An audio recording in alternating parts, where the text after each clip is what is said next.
So shout out to Jarosław, who is one of my subscribers, who inspired this prototype, and I saw something similar on his channel and wanted to challenge myself to see if I could build something and sort of build upon it a little bit. So I wanted to run through what's going on in this project. So I have an actor which has a static mesh which can be dynamically changed. So it's a single actor.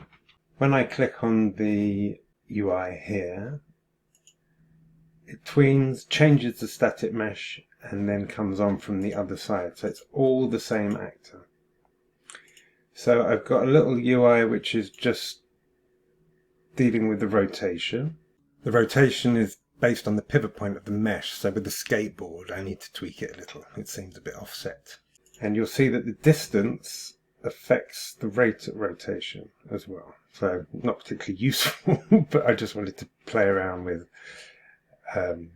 getting a sense of control. Now, over here I have a few presets that can be defined. And then when I zoom in, when I get above a certain level, you'll see that this icon comes on here, and now I've got a sort of autofocus based on where the mouse is. So we can exaggerate that, giving it a bit of depth of field. So as we look around the static mesh, we're focusing on what we're looking at under the mouse. So you'll also note that we have some labels.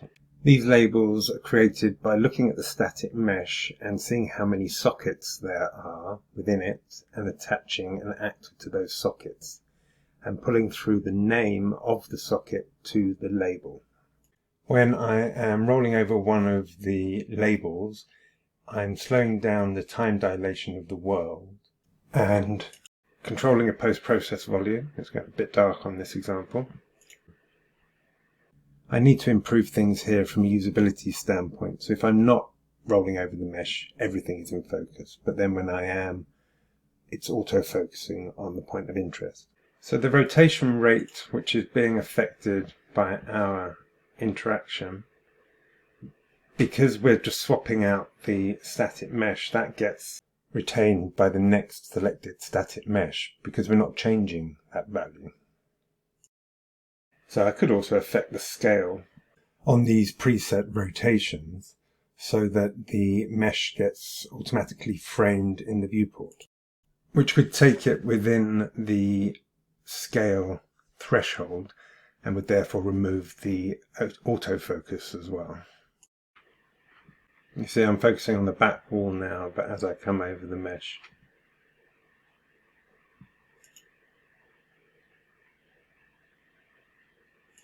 I need to fix some of the rotation because it's inverted depending on the orientation of the mesh.